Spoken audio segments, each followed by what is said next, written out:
Video games. How they're made. The people who make them. The stories behind it all. You're listening to Random Access Memories By Ron's Pies. Enjoy the show.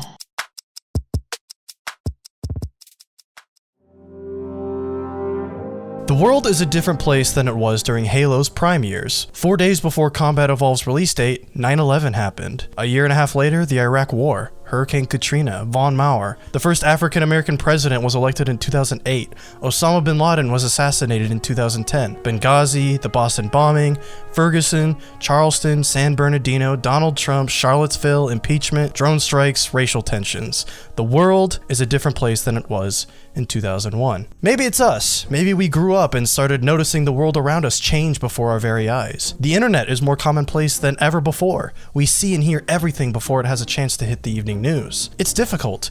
We don't want to ignore the things going on outside. Hell, we can't anymore. But we still need something to bring us back to ourselves. Something that reminds us of a time when we weren't being constantly barraged by information and news, good and bad, left and right. It's important to stay grounded, to remember who you really are at the end of the day. You need that constant variable. You need that thing that makes you, you. Your favorite band, your favorite film, your favorite game. And for many, that game is Halo.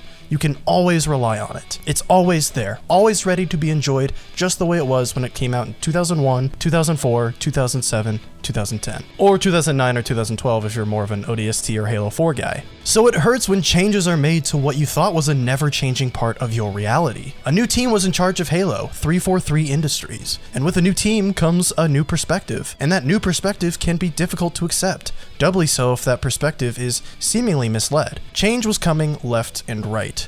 Art design, gameplay concepts. Suddenly, Halo was a different place than it was during Halo's prime years too. But maybe, just maybe, that world could be returning in the near future.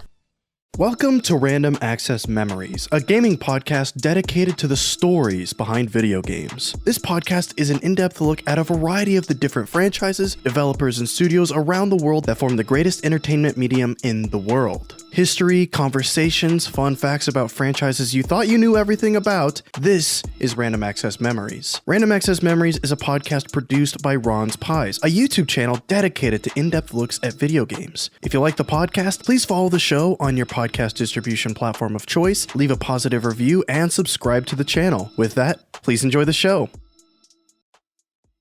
Hello and welcome to the final part in our 4-part series all about the creation and content of the Halo series, starting from day one at Bungie to today, where we're documenting the Master Chief Collection, Halo 5, the upcoming Halo Infinite, and some of the other projects made under the Halo umbrella over the years. Of course, as always, my name is Wade Ronspies, and I am joined in the same room for the first time in Random Access Memories history by my friend Kegan Ehlers.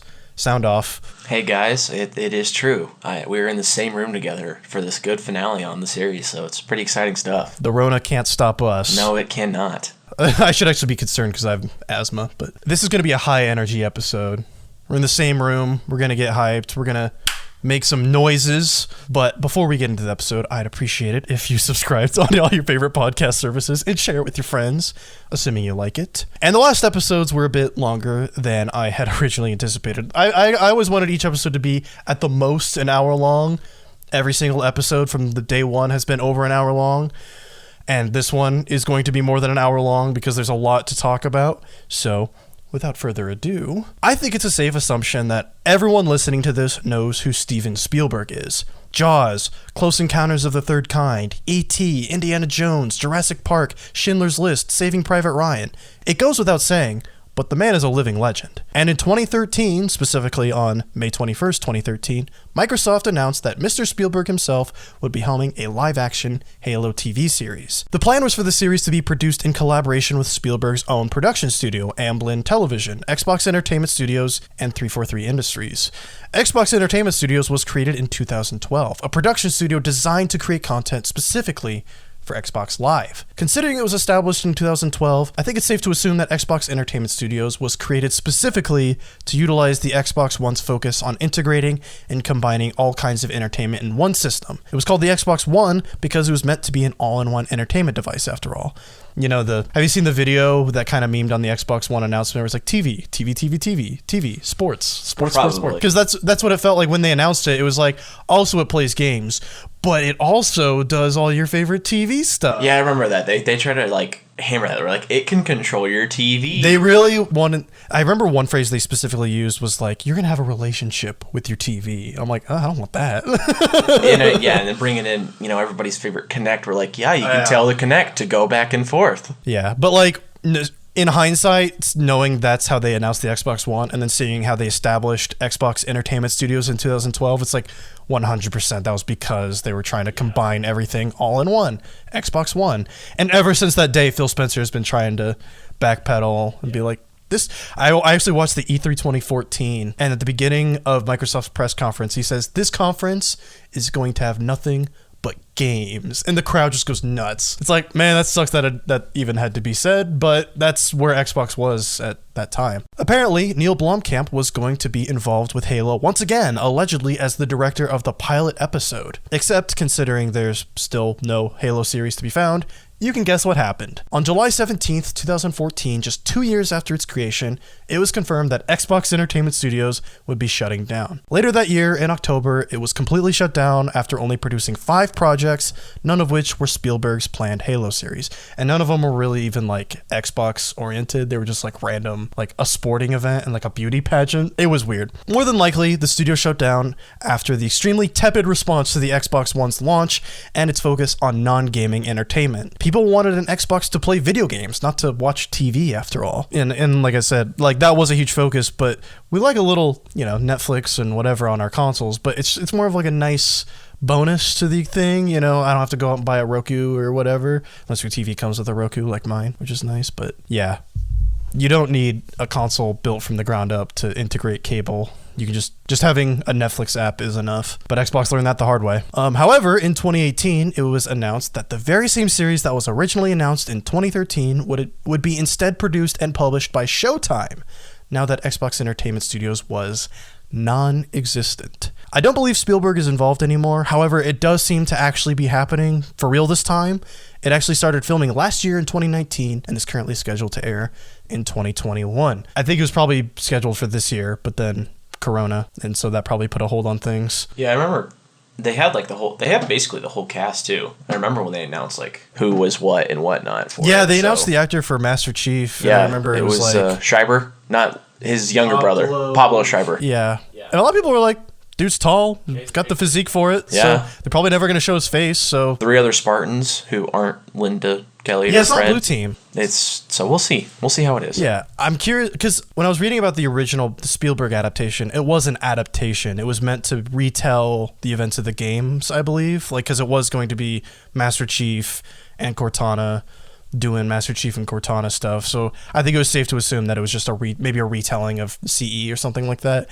But this seems like since there's other Spartans involved and whatever, maybe it's between 5 and Infinite, maybe. Could be something. Especially with the rumors that Infinite is being postponed specifically because some of the resources are being stretched thin because of the TV series. Maybe it's because they're trying to work together to make it all tie in with each other and everything. Yeah, I mean, for all we know, it could be like, hey, here's a prequel to Infinite. Yeah, who knows? Like something like that. Pre-reach even. I guess we'll see. But the reason I'm opening this episode with the Halo TV series is twofold. It was the first Halo-related project announced after Halo 4, and it coincided with the reveal of the Xbox One itself. And 2, it was the beginning of a saga of ill-conceived or otherwise rushed projects with a misled vision. That's a matter of opinion, of course, but I don't think it's a hot take that Halo has had a bit of a rough go of things on the Xbox One. This was the first console generation where Xbox had completely free reign over what happened with Halo. This would be the fruit of all of their planning and labor beginning in 2007 with the founding of 343 Industries and after Bungie's departure in 2010. But despite having total ownership over Halo, 343's early experience with the new generation would prove to be extremely difficult. Despite that, however, their journey began with an extremely ambitious and exciting project, a compilation of every single Halo game in one package. As we discussed last episode, the first major project 343 Industries was involved in was a remake of Halo Combat Evolved. the Anniversary Edition. It came out in 2011, 10 years after the release of the original game. Well, in 2014, it was the 10th anniversary of Halo 2. So, once again, 343 Industries tasked themselves and a handful of other studios with yet another remake of an original Xbox Halo game. However, working with classic Halo games could give anyone a little extra Bungie-style ambition. Halo 2 Anniversary wasn't enough. They got the idea to port, upscale, and integrate every single mainline Halo game into one game called Halo the Master Chief Collection. Every Halo game with Master Chief as the main character, I should specify. Every single Halo game, all working in conjunction with each other. Every campaign playable from beginning to end, and all the multiplayer modes working together all at the same time. 6 different studios would work on this collection, all at the same time. 343 Industries, Saber Interactive, Certain Affinity, Ruffian Studios, United Front Games, and Blur Studio. 3 of those studios, 343, Certain Affinity, and Saber Interactive, previously worked together on Combat Evolved Anniversary. Ruffian Studios helped make Kinect games during the 360 era. United Front previously made the cult classic Sleeping Dogs, which is great and I really recommend it, and you can always find it for super cheap. But Blur Studio, that was a big one. Blur Studio isn't a game studio. They've helped with video games, but typically they help make movies, specifically with special effects and animation. The studio was founded by Tim Miller, a name you may recognize as the director of the recent Deadpool adaptation. Blur Studio helped with projects like Avatar, Man of Steel, Scott Pilgrim, and they recently helped with the Sonic the Hedgehog movie and Netflix's Love, Death, and Robots anthology series, which is amazing, by the way. Have you seen it? Yeah, it's a good show, especially for anthology. Like, dude, the Russia one, that one was sick. Yeah, it's sweet. Yeah, if you guys haven't seen it, want a fun few shows to watch for a little bit, definitely go watch it. Also, on a related note, one of the recent Watch Dogs Legion trailers, the super animated one, I don't know if you saw that one. It was aired during their Ubisoft Connect. Oh yeah. It was that animated one. That was actually directed by one of the animators who made one of the episodes on Love, Death, and Robots. Oh wow. So yeah. Anyway, Blur's video game pedigree is equally as prolific. They assisted in making cutscenes for the Batman Arkham series, Star Wars The Force Unleashed 2, Grand Theft Auto San Andreas, the infamously bad 2006 Sonic the Hedgehog game, and 2009's very own Halo Wars.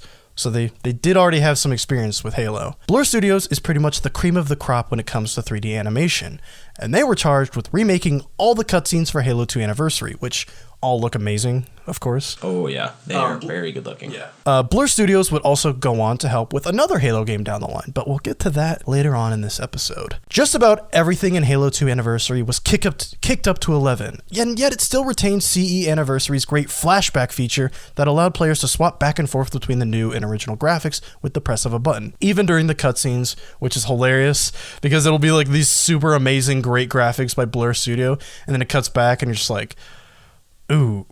And they don't even line up too, because they did add some stuff and it's very different. They basically redirected the cutscenes too, and so when you flip back to the original cutscenes, there's no music. Yeah, and because it's just like, well, the music was recomposed and is synced to the new stuff now, so yeah, it's kind of funny. But it is really goofy because you just get these awkward animated cutscenes with really goofy looking brutes and elites, and the music was also reorchestrated at Skywalker Sound, and Steve Vai, the legendary guitarist behind the iconic Mjolnir mix version of the main theme on Halo 2, returned for the Anniversary Edition. I love the videos you see of Steve Vai tearing it up in the studio for Halo 2 originally, and then it was really cool. I watched the behind the scenes for Halo 2 Anniversary, and he's back and he's still just shredding, and they're all just, it's like the same exact reaction. It's like, this guy is a god. Halo the Master Chief Collection was announced and released in 2014, with its first reveal happening at E3 that year. It was a pretty hype moment. All the games, minus ODST and Reach, all together, and with 4,000 gamer score to get.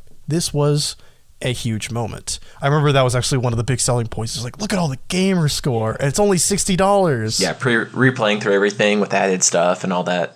I mean, and they've added more since then. Oh yeah, it's like unlimited gamer score. Yeah, it's like 7,000. I think. Yeah, 7,000 now. Which I don't know, like the 4 games and then Reach and ODST, so that'd be 6,000. So I don't know where the extra firefight. They added some firefight stuff and multiplayer stuff. Yeah. So, and just for the record, they did eventually add ODST and Reach to the collection, but that wasn't until after it had already been out for a while. Not to mention, it got a PC release too. The Master Chief Collection came out on November 11th, 2014 for the Xbox One. And here's the part where I'd usually say something like, and then it sold a gajillion copies and got rave reviews or something like that. And it sold and got reviewed well. But there's a much more significant takeaway from this game's launch. And Keegan's nodding his head because he knows what's about to happen. The idea of mixing all the multiplayers of all the games into one big mode was an incredibly ambitious idea, and one that even the developers thought was impossible when development started. And it turns out they were kind of right about that. There were huge issues with matchmaking at launch. Huge as in basically matchmaking didn't exist. Matches felt like they took years to get into, and they probably would have if you never left the queue. With all the different filters, variables, skill-based matchmaking, there was so much going on under the hood. It was an extremely heavy load to bear for the matchmaking system. 343 Industries even issued an apology after releasing an endless amount of patches and updates to help with the issue.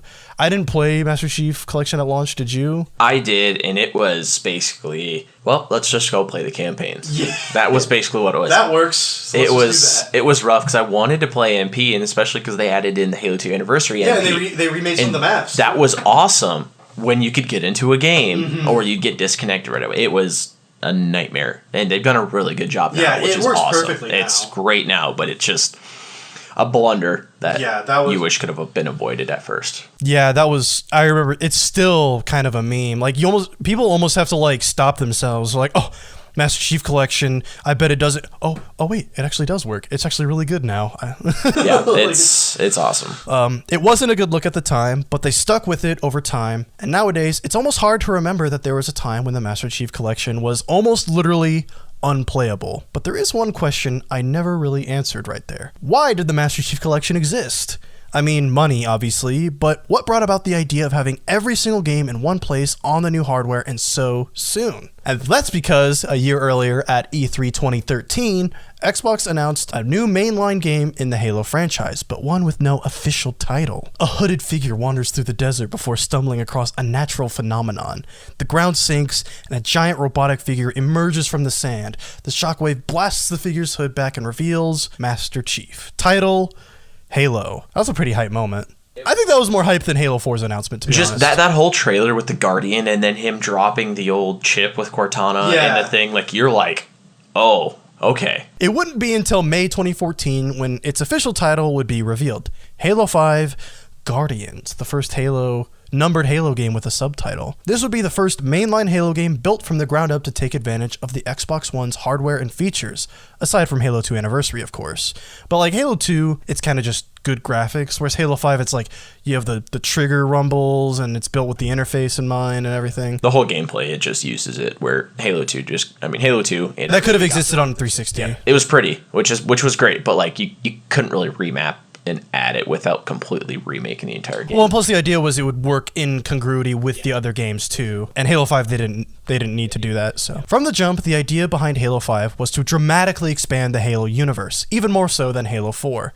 Halo 5 would see the formal introduction of Spartan Locke, a new playable protagonist Keegan's shaking his head, a new playable protagonist that was heavily teased and alluded to in some additional scenes and content in Halo 2 Anniversary. I actually kind of like some of that stuff. I like their attempts to kind of... It was really cool. Do you remember, I don't know if you remember this, but when you beat Halo 2 Anniversary for the first time, or I don't know, it might be every time, there was a trailer at the end of it, and it showed Locke with the Arbiter. Yeah. Everybody was like, that was a hype scene. That was so cool, and I remember sitting there like, oh my god. But because like that's kind of like their presentational way of getting behind of like re-releasing Halo 2. It's like, this is the Arbiter telling Locke the events of Halo 2. Yes, of Halo 2, and you're sitting there and you're like, okay. I'm like, that's actually pretty smart. Awesome. Yeah, that was actually a really smart way of doing that. Again, 343's goal was to integrate the series more fluidly with the overarching lore of each game, and that initiative really began in earnest with the Master Chief Collection. Owning the Master Chief Collection would also grant the player with beta access to Halo 5's multiplayer in late 2014. Xbox also wanted a huge focus on online and cooperative play during the Xbox One generation. For this example, I'm sadly going to use the ill-fated Scalebound by Platinum Games. Xbox wanted co-op for that game, but Platinum wasn't exactly developing with that in mind, and eventually the game was canceled. The reason I bring that up is just to kind of demonstrate, like, Xbox was going huge on like, we want every game to be playable with friends. We want like you to never be we want every game to be a social experience, essentially, much to the chagrin of a lot of developers. And that's also how you get games like Sea of Thieves and stuff like that. It's like, we want social experiences. It's more focused on multiplayer than where the actual story, where like you were talking about with Scalebound, it's like, I really could not have seen that game going with an actual multiplayer, or even just... It looked good. It was just like, why does this need co-op? Yeah. Well, and that's the thing is, like, if you were interested in the game anyway, I wouldn't have cared to play with friends the way it looked like. It was an action game. Yeah. So, to each their own, I guess, and whatever Xbox had going on. It's like playing Devil May Cry co-op. It's like... Why? Okay. It's there, but okay. So, bearing that in mind, you can kind of see why Halo 5 had such a huge emphasis on co-op in the campaign's design. The entire campaign was built from the ground up to support co-op. And while the other games in the series supported co-op, obviously, co-op wasn't really baked into the design itself. You would just play as 4 different Master Chiefs. Yeah, in Halo 3, they added the Arbiter was the second player, and then those 2. Well, in Reach, you had customizable characters, too, so that kind of helps. So they were actually their own and stuff like that. But that's the thing, is they wanted it to be focused on lore. Yeah, like you're each a character in this world. Like, you're not just 4 chiefs, 4 arbiters. Like, no, it's you had to have it. So yeah. Well, and even in Halo Reach, it doesn't make sense because like, we're all Noble 6. Exactly. It's like Noble 6, 7, 8, and it's like what? And 9. It's like nah. At all times in Halo 5, the player would be surrounded by 3 other characters, either controlled by AI or by another player. Co-op was a huge focus for 343, much to the chagrin of players like me who preferred the one-man army feeling of the previous Halo games, except for in Reach, where that's... But you're still one dude, but it's like... It's not like... It's obviously, we just discussed, it's not the same as it is in Halo 5. The premise for Halo 5 was, and still is, a highly controversial subject. Nearly all the marketing material for the game, save its announcement trailer in 2013, featured a mysterious dual narrative called Hunt the Truth. The idea... Oh, Kegan. Pick me. If you guys have not, which I don't even know if you have, did you listen to the Hunt the Truth? No, podcast it was yeah. With They had Michael Key. It was a whole like Hunt the Truth is basically the umbrella that all the marketing was under, which included a podcast. I geeked out over that so Oh my god, hard. leading up, I can't even imagine. Because, well, they did like 2 different series. They did one part with Keegan-Michael Key being the main guy, and then the second part they did a second person, which was literally like what led up to the events of Guardians. But like, that is, obviously, it's very scripted and like in universe. That was like, I would literally sit there and wait every week to listen to that stuff. It was amazing. If you guys want to go listen to some actual fun, cool Halo lore stuff. So you recommend it? I highly recommend it. It's a good, in YouTube, you know, you can literally listen to the first part of Hunt the Truth, and it's like 3.5 hours. The next one's like 2.5, something like that. So it's like chunks. And each chunk was probably a good 20 to 30 minutes, but still. I see. When they came out. On YouTube, it's just compiled. Yeah, they compiled it. So you can, and it's split up into parts. So you can definitely like listen to part 1, 2, 3, 4, 5, and 6 like that. You know, listen to it while you're playing Halo 5. Exactly. So you can listen to a better story. Yeah, it's really good. So I highly recommend that if you have not. But I just wanted to throw that in there. Okay, so the idea for Hunt the Truth, from the trailers and from, I guess, the audio, I haven't listened to it, so I can't verify, was that Master Chief has essentially betrayed the UNSC for personal reasons. And it's up to Spartan Locke to hunt him down and discover why Chief would become a traitor. The trailers feature dramatic confrontations between Master Chief and Spartan Locke and present them as deeply antagonistic forces to each other. Now, if you've played Halo 5, you'll know that's a pretty big exaggeration compared to what actually happens, but we'll get to that later. Regardless of the nature of the marketing, fans were very intrigued by Halo 5 on a conceptual level. It seemed like a real exciting shakeup to the Halo formula, so it didn't really have a ton of skepticism surrounding it. There was like a weird amount of hype for Halo 5. People were pretty down for Halo 5. I think more so after 4 because of the disappointment, at least in me, of Halo 4, where I was like, this actually feels good, and like Halo Plus canonically it brings Blue Team, and that was huge for it. Felt like a big event in the Halo universe. Like, we're bringing it's like Avengers Endgame. We're bringing everything together all at once. Buck, well, we'll talk about it later. At best, This would be a game that took into consideration the criticisms of Halo 4 and would improve the stuff that people already liked. All weapons would be able to be aimed with a cool holographic overlay. That is one thing I actually like in Halo 5. Players would be equipped with thrusters and a shoulder charge as a standard feature. Halo 5 would utilize the new Xbox controller's features like adaptable and vibrating triggers. The multiplayer would be bigger and more chaotic than ever, with a new mode called Warzone, a combination of a bunch of different modes smashed into one giant map, which also actually Halo 5's multiplayer, we'll get into it later, but like that's one of the best multiplayers. I loved Warzone. Warzone was awesome. Yeah, Warzone's great. Yeah. Satoru Tojima was the composer for Halo 5, and he wanted to really implement the series' older music cues for Halo 5. Tojima previously worked as a sound designer on games like Metal Gear Solid 2, 3, and 4, and his work on Halo 4 is actually pretty damn solid. The music in Halo 5, it's so cinematic. It is, and it's got that, it's kind of reminiscent of the eerie feeling you kind of get that, where it's like, you know, even though you got a team again, but it's still kind of eerie. He did a good job with like the mysticism of the Halo universe, I think. That's like the major takeaway of that soundtrack is like this feels big and like mythological in a way. Yeah. Before the eventual release of Halo 5, however, in fact, almost a whole year before the release of Halo 5, a tie-in miniseries called Halo Nightfall began airing on the Halo channel, the successor to Halo Waypoint. Nightfall was an origin story for the secondary protagonist of Halo 5, who you actually end up playing more than the chief, Spartan Locke. I say secondary protagonist, but like he is the protagonist and chief. Chief you only get for 2 missions. Yeah, it's very little. You play as Locke basically for the majority of the game, so whatever. Yeah. They tried pulling a Metal Gear Solid 2. Have you played Metal Gear Solid 2? Where you start the game as Solid Snake and then they switch to Raiden for the rest of the game. Oh, really? Yeah, different characters. So I think that's almost what they were trying to do, was like, we're going to make people mad with this. Yeah, or kind of like throwback to like Halo 2, where it's like, oh, we're bringing in the Arbiter as well, too. The Arbiter was like... But that was more like, that was still more equal, though. Yeah. Where like this one is like, nah, it's like, here's 4 missions as a chief, and here's 40 as Locke. Yeah. This was yet another attempt by Xbox to create a living, connected Halo universe, but it was met with pretty mixed reviews, despite being produced by Ridley Scott, the mastermind behind Alien and Gladiator. Not a great start to the Halo 5 lore machine, unfortunately, but as you said, they pretty much turned it around with Hunt the Truth, and I mean, the commercials were sick. Yeah, they were awesome. Just deceptive. Extremely deceptive. We'll talk about it. Halo 5 Guardians was released on October 27th, 2015, and made around $500 million in its first week, a new series record. It got decent reviews from critics, with a lot of praise for its visual fidelity and multiplayer. However, both fans and critics alike were torn on the game's campaign, and more specifically, the game's story. Fans, including myself, were pretty bewildered by the game's depiction and treatment of Master Chief, the main character of the franchise. A lot of the experience felt somewhat out of character from the man we've seen in all of the games prior, and it felt weird that Spartan Locke was at times besting Chief in hand-to-hand combat. I was playing Halo 5 recently, and I got to that cutscene, I'm just like, I just want to shield my eyes. Master Chief wins the fight.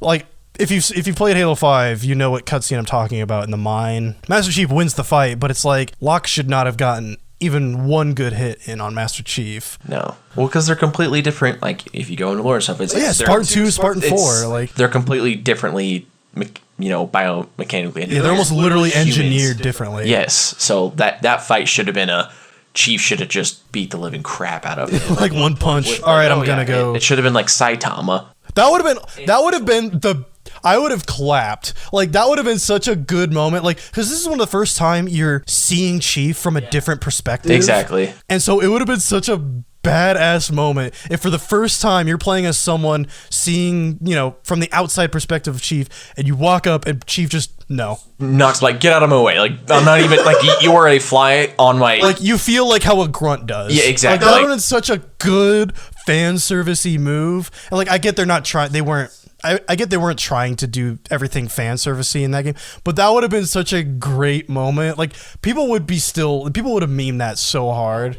People would still be memeing that hard. Oh, exactly. So it's just like, man, there was so much potential, and they just kind of, Not to mention 343's over-reliance on Cortana as a narrative device for humanizing Master Chief. Could 343 just not commit to letting Cortana go, or was this the plan from the start?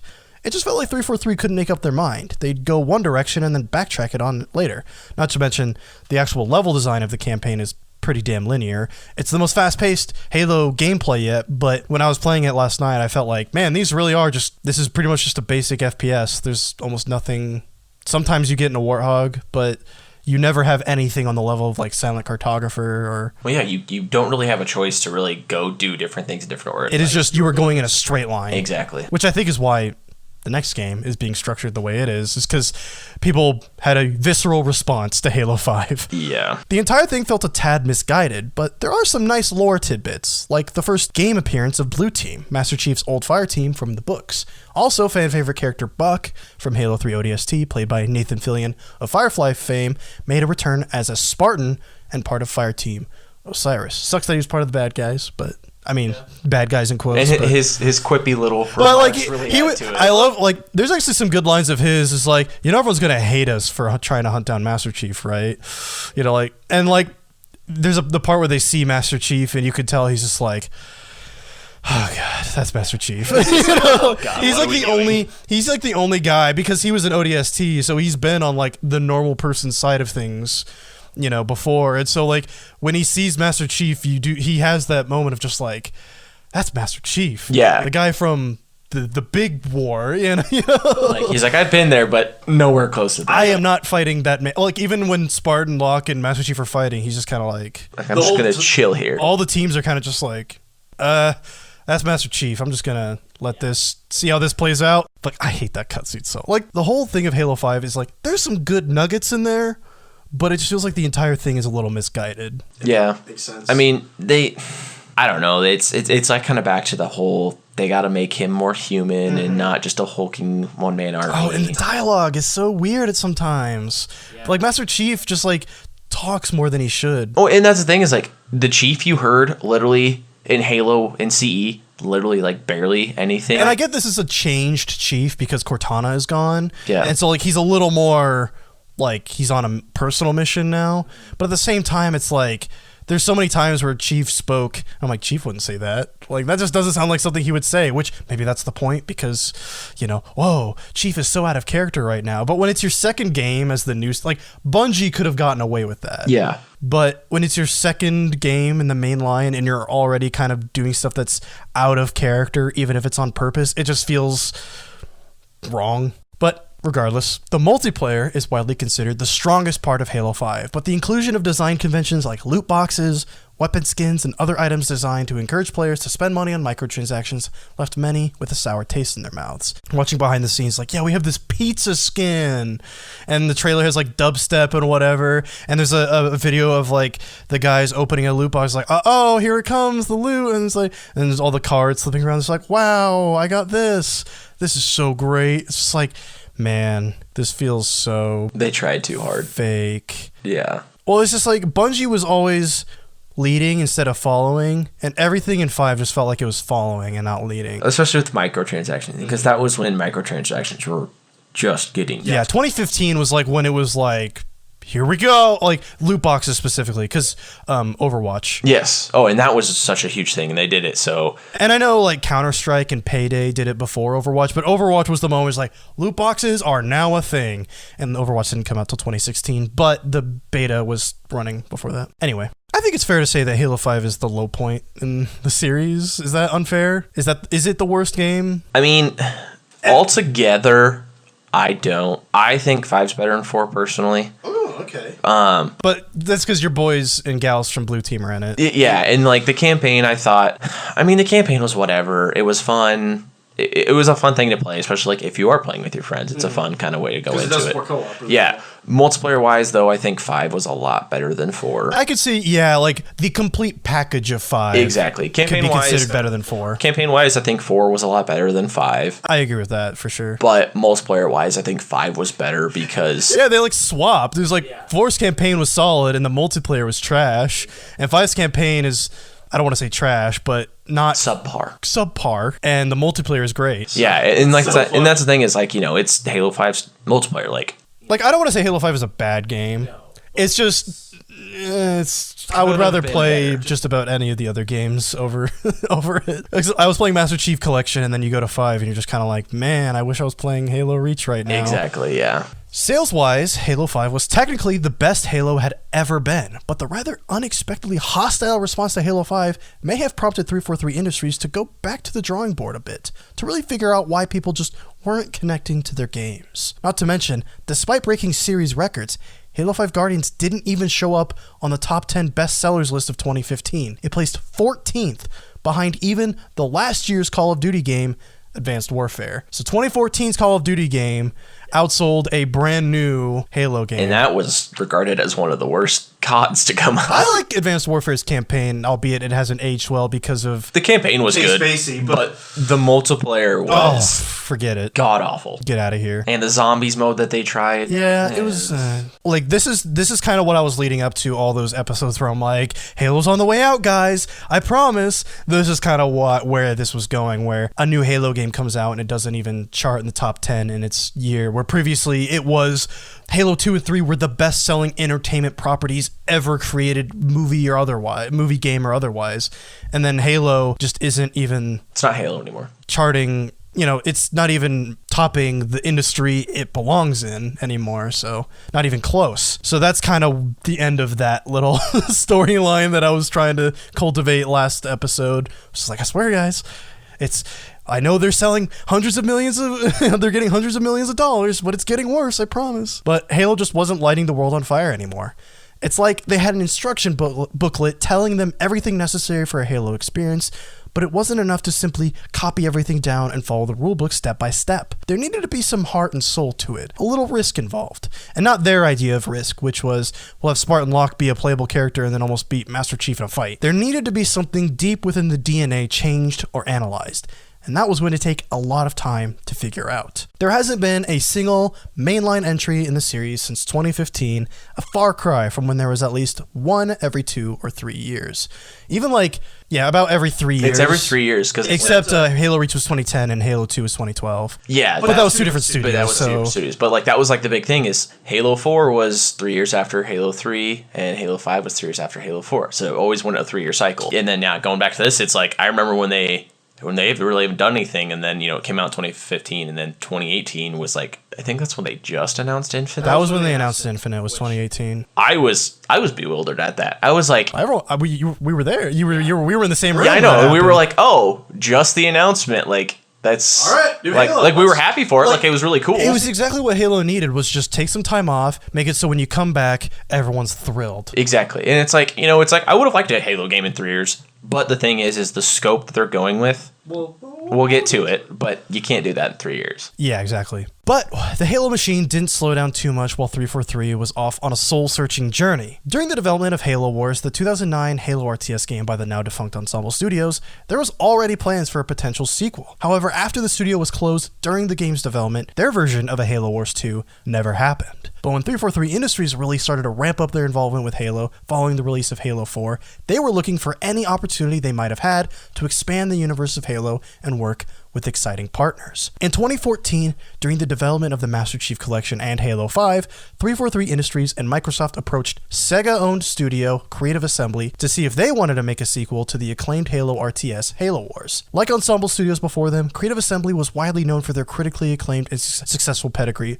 of real-time strategy games. Ensemble was Age of Empires. Creative Assembly was Total War. Total War is very well regarded within the RTS community, renowned for its complexity and reliance on battlefield tactics. Aside from Blizzard, the creators of StarCraft, UK-based Creative Assembly was probably the most clear-cut and obvious choice if you wanted someone to make a great real-time strategy game. However, despite being made by the team behind Total War, they didn't want to treat Halo Wars 2 like a Total War game. This would be Halo Wars 2 in every meaning of the name. They'd be building on the foundation created by Ensemble Studios rather than doing their thing, but for Halo. However, unlike the first Halo Wars 2 was being developed for both console and PC using the intuitive control scheme that was created specifically to make RTS games work on console. So now you have a game set in a heavily PC-based genre that was adapted to consoles and is now going to be playable on PC with a console control scheme. It's not really that big of a deal, I just thought that was funny.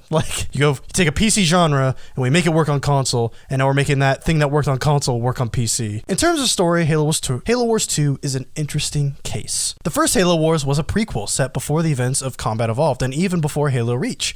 There were a lot of projects being made at the same time, so Ensemble didn't want to step on any toes and cause any unnecessary complications. It was a completely separate story told in the universe. However, Halo Wars 2 was developed in the middle of Microsoft and 343's Integrated Universe Initiative, the Reclaimer Saga. Halo Wars 2 was going to be a relatively integral part of the Halo universe going forward, rather than a standalone story with minor repercussions in the grand scheme of things. Blur Studios returned to make the cutscenes for Halo Wars 2, that was then following up on that lead, so you know Microsoft and 343 meant business.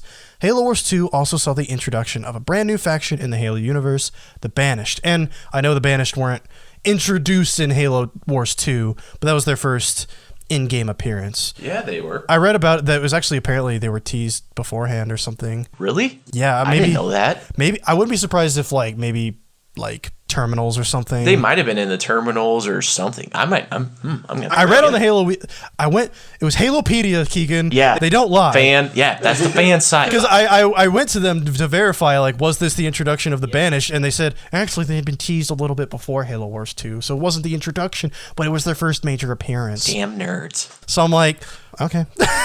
But Halo Wars 2, for all intents and purposes, was the formal introduction. Where we saw them in the game. Yep. A combination of all kinds of different Covenant species, all exiled from the Covenant. This faction would become the new main threat facing the universe of Halo. A threat to both the UNSC and the Covenant, which I actually kind of like an idea of having a threat to both, because at the end of Halo 3, the Covenant and UNSC are kind of pals. Well, it's the elites. Well, yeah, that is true. And the Covenant basically gets dissolved, but... Yeah, but and then Halo 4 starts and you're fighting elites again, and you're just like, what? And I'm sure they... rebranded Covenant and all that stuff. Yeah, and so this was kind of a nice way of just being like, you're going to be fighting elites, but it's going to make sense now. Which to a lot of people, they're like, why am I fighting elites again in Halo 6?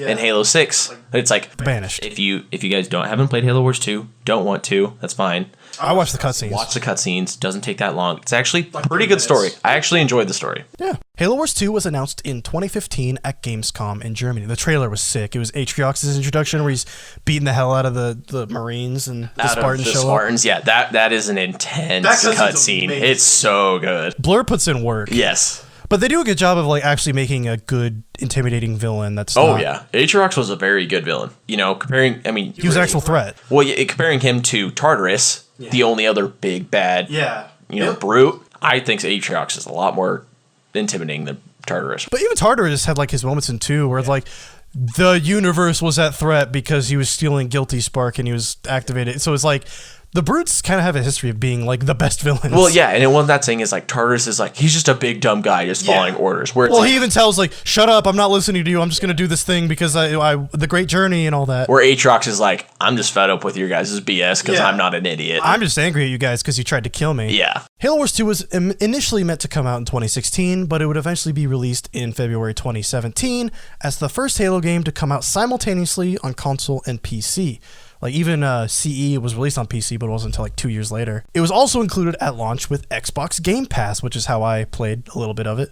A subscription-based game service that allows players to play a variety of games on a rotation, Netflix style. We're not really going to go into Xbox Game Pass. This is a Halo show, but maybe in the future. The specific release date for Halo Wars 2 was February 21st, 2017, and the game got relatively average reviews. Effectively, it was more the same. It was Halo Wars, but more of it. But hey, that was more than enough for a lot of people. The main points of criticism were in the game's AI and unambitious mission structure, but most actually liked the narrative direction Halo was taking. The sales were not hot though. Halo Wars 2 only sold around 150,000 copies after its first week on sale, and that's not just North America, that's worldwide. I was a part of those 150,000. Hey, thank you for your service. I try.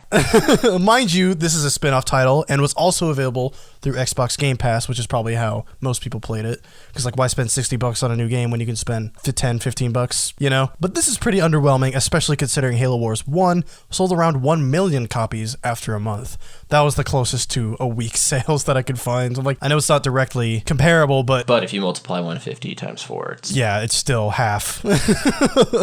Halo Wars 2 failed to leave a lasting mark, but it's not all doom and gloom, however. Halo Wars 2 was planned from the beginning to be a small part of a larger picture, a stepping stone to something bigger. And if you're curious, Creative Assembly is fine. They didn't suffer the same fate as Ensemble Studios. I felt like I needed to point that out because they're owned by Sega, so they weren't owned by Microsoft like Ensemble was.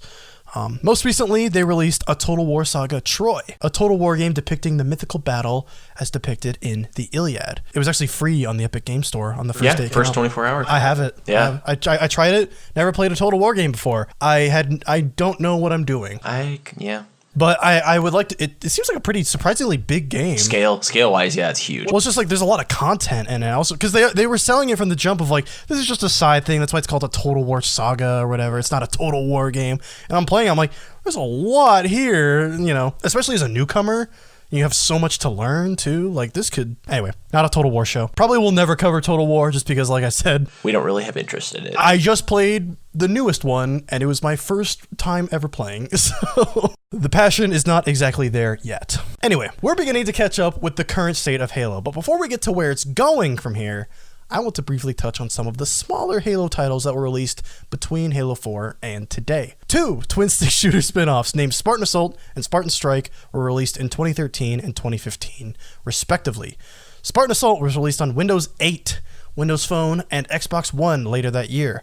It was actually the first Halo game released on the Xbox One, which was kind of like, all right. Yeah, I remember that. It was like, hey, you want Halo? All right, sure. Yeah, it is Halo. $15, and I was playing. I was like, all right, this is kind of. I feel like it was just kind of put there to tide people over for the Master Chief and Master Chief Collection. And Halo. I mean, it tied into Halo 4, so. Yeah. Oh, yeah. With Palmer and whatnot, but. Both of the games were developed in collaboration between 343 Industries and Vanguard Games, a studio that had previously worked on indie twin-stick shooter games. The events of the game take place between Halo 3 and Halo 4 and follow one of the side characters from Halo 4, Sarah Palmer. Oh, I love, you're about to see one of my favorite details in this entire series. Spartan Assault was also the first Halo game to be released on a mobile platform, which is notable because there were actually rumors that Halo games had been in the works for the Game Boy Advance and the Nintendo DS. I remember the DS rumor. I remember that was like, I was freaking out because like, oh my god, on the DS? Because everyone had a DS! Yes. In fact, Matt Casamassina from IGN at the time even reported that he had played a demo for the DS Halo game, but never confirmed the source of the demo. And there's even like footage. Was it like very crude, like yeah? There's footage online, but I don't know if it's actual true or like not. The demo he played might have even just been something fake, or like. And the thing that's online might even just be a fan-made thing that they said, oh, this was the prototype from 2006 or whatever. Either way, it's pretty safe to assume that the demo that was played was either a fan-made hoax or it simply never saw the light of day in an official capacity. Because Bungie always was like, no, that's not happening. And Microsoft was also like, no, we're not doing that. But it's like, I don't know, the DS is like the most popular thing on the planet. Call of Duty is getting released on DS. One of the highest selling game consoles ever. Yeah. So it would have been weird for sure for an Xbox game to be on a Nintendo console, but like wouldn't have looked good. Yeah. There was even a logo I saw on the Halopedia. I was like, that's probably fake, but like, I mean, it's absolutely 100% fake because it was never officially acknowledged even, let alone. But it was cool, especially for young kids like us who were like, oh, great internet playground fuel of like, you're on the playground. Yo, I heard they're making a DS Halo game. It's like, I also heard that Toad is in Smash Bros, Other than the 2 Spartan Assault games, Halo also went free to play in 2015 with a game called Halo Online, a Russia-only online Halo game made for PC, which was very weird. It was developed by Saber Interactive, a Russia-based studio, which is why it was Russia only, who had previously helped 343 Industries with both Halo Anniversary games. It's a bit odd that it was a Russia exclusive, but the game never even really made it past the beta phase when its servers shut down in late 2015. But that didn't stop a large international audience from attempting to play it anyway, however, which is actually what initially prompted 343 Industries to port the Master Chief Collection to PC beginning in late 2019. Because I read that like they're probably already planning on putting it on PC just because they're putting all of the Xbox games on PC. But I think people desperately modding Halo Online and trying to play it on PC, they were just like, you know what, we should probably hurry up on this. I remember there's a big, like right now, it was like a big PC like modded thing that you could actually play in you could the even US. like make your own levels and stuff. Yeah, and stuff like that. And a lot of people played it and everything, and that's basically how people played Halo Online at the moment. So but yeah, it was Russia only, which I remember I was like, what? Why? Because Saber Interactive. They were just beta testing it in a local area. That was the idea. In 2017, Microsoft was attempting to create a space in mixed reality, a combination of VR technology and augmented reality. Basically, it's VR, but you can still see your surroundings. Halo Recruit was a tech demo for their Windows mixed reality headsets that were available to play at trade shows, Microsoft stores, and later on, Windows 10. But only if you owned a mixed reality headset, which aren't exactly a common sight anymore, not that they really were to begin with. I have seen, it is literally just like you stand in a spot and you shoot stuff that comes at you. It's a shooting gallery, but with Halo guns. Sounds fun. I remember people playing it at like E3 or PAX or something like that and be like, this is so cool, but you're in this specialized environment instead of in your living room, and you never have to play it again. So it's like, yeah, that's really what it was just a tech demo. One of the most interesting side projects in this era of Halo, however, comes in the form of Halo Fireteam Raven, an arcade-only Halo experience unleashed onto Dave & Buster's around the country in 2018. Fireteam Raven was an on-rail shooter in the vein of Time Crisis and was playable by up to 4 people at once, each controlling an ODST soldier during the events of Combat Evolved. I actually really would love to play that. I have. You've played it? It's so cool. It's a fun thing. Literally. Oh, it was like almost right when it came out because I was like, dude, I gotta go. So like, went with a couple of people, sat in it. You know, Dave and Buster's having fun. It's actually really fun. I really want to play it. It feels very Halo CE. And you even get it. There's a section in a Warthog. Yep. God, I watched a video of it. I'm like, it's really cool. If you ever get the time, hey, when you come to Omaha next, when all this stuff's done.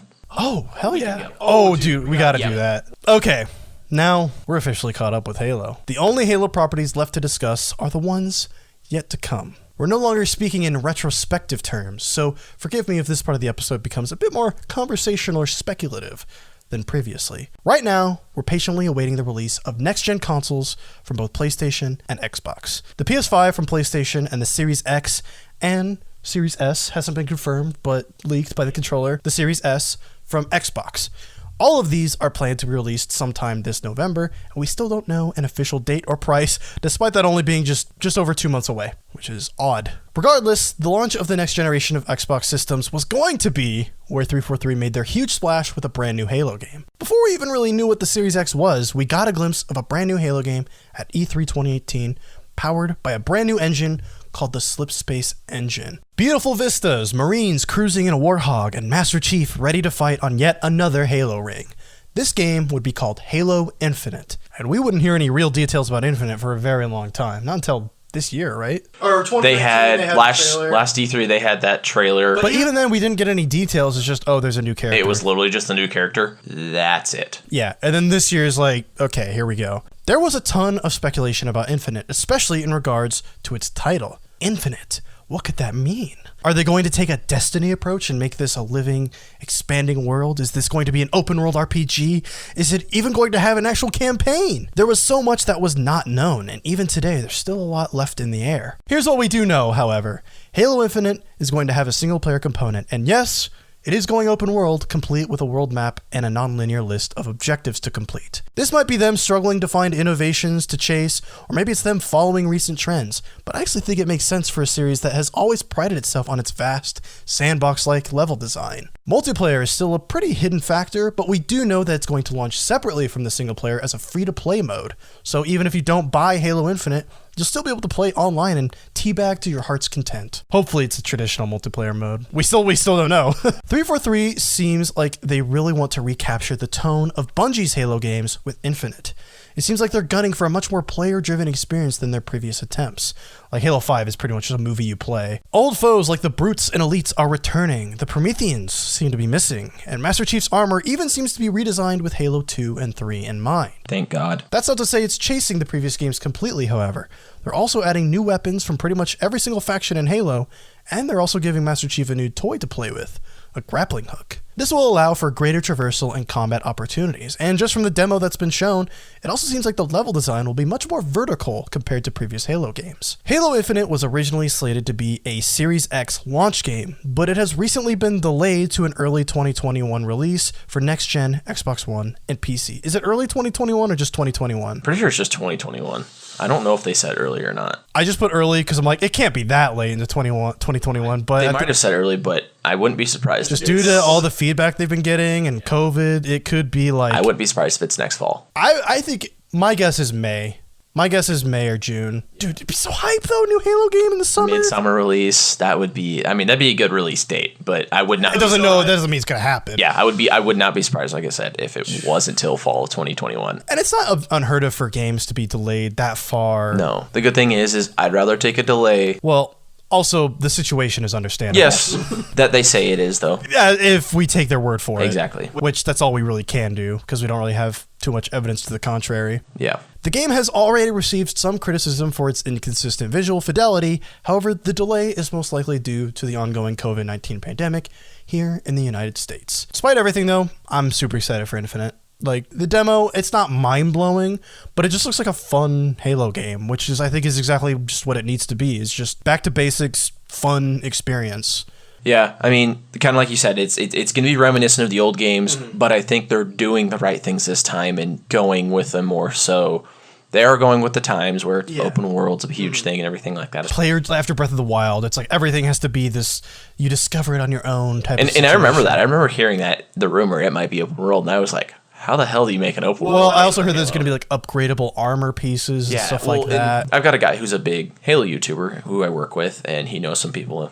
He actually knows a guy who works at 343 and kind of got a little bit insight. I have heard there's still I have heard discussion that there still will be some and the upgradable stuff. So like the grappling hook is actually can be swapped out, kind of like equipment. So also in like Doom. So yeah, so you know how he throws up the shield in the trailer, like that big like shield thing. It's kind of like that, where it's going to be kind of reminiscent of the Halo 3 equipment. Essentially, that's kind of what it's going to be a little bit like. But then you can upgrade that stuff as well too, where like a more durable shield or something. At first, I was super like, oh man, that's not what Halo is. But now I'm kind of like, after playing like Ghost of Tsushima and like leveling up with a character, just a basic skill tree, not even leveling up. It's like, you know what? Screw it. And if they can do it in the right way, it'll be a great game. Yeah. And it's still like single player shooter Halo game. Like one of the most exciting parts of the entire demo was when he grappled like an explosive barrel to him and threw it. I was like, this is some Bungie level stuff where it's just small stuff that lets the player experiment